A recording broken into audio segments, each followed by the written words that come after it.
Egameni uThixo ise uThixo unyana uThixo umoya oyingcwele amen. Thixo kusasa nje silapha simandla uThixo umdali into zonke. Lenkonzo yokugqibela umzalwane wethu umzalwane ufolile Thixo wethu. Siza kuwe Thixo siyazi Thixo ukuba yena wavuma ngomlomo wakhe waza kule nkonzo endala yabapostile Thixo wethu. Xa wene phambi kombingeleni Thixo wethu umnqophiso wokuqala Thixo waze wavuma ngezwi lakhe Thixo ukuya kwenza njalo Thixo wethu. Yayikhona le nhlangano Thixo wethu inxibele ezilokhwe zamhlophe Thixo wethu.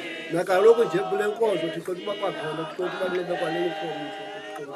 Sicela wena Thixo wethu usipha amandla xa sithi siphathe le nkonzo mkhozi wakho.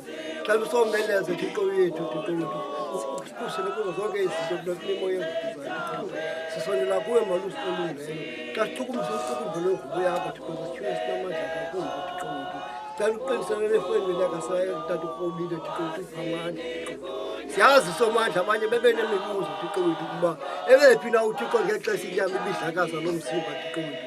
Siyazi uba uThixo wethu ubukhona njengesifungo Thixo wasenzayo. Ukha wakugxotha umntu embizweni Thixo wethu. Wathi umntu makahambe uyabuya umkhumbule Thixo wethu. Siyathi Thixo wethu uba Thixo wethu uba wena kulilo ixoki Thixo wethu. Kuba wamqalekisa ukuba uthi umntu uyakufa Thixo wethu. Siyazi Thixo wethu zenzekile izinto phambi kobuso bakho Thixo wethu. Sicela wena usipha amandla someleze Thixo wethu. Sihambe le ndlela Thixo wethu. Siyazi neziginqa apha endleleni Thixo wethu. Sicela kathina Thixo wethu singangeni kuloo mihoyo Thixo wethu kodwa thina uzokuhlangule ngesandla sakho esinamandla Thixo wethu. Oh malusi olungileyo ingathethi ngathi ndililungisa kule nkonzo yomkhozi wakho Thixo wethu. Inkonzo kanokufa Thixo wethu. Sizakuwe ke malusi olungileyo. Sinakule ngale imini Thixo wethu someleze Thixo wethu. Siyazi Thixo wethu uba ndiyacela kuye uba umntana nangona inkosi yenyama Thixo wethu.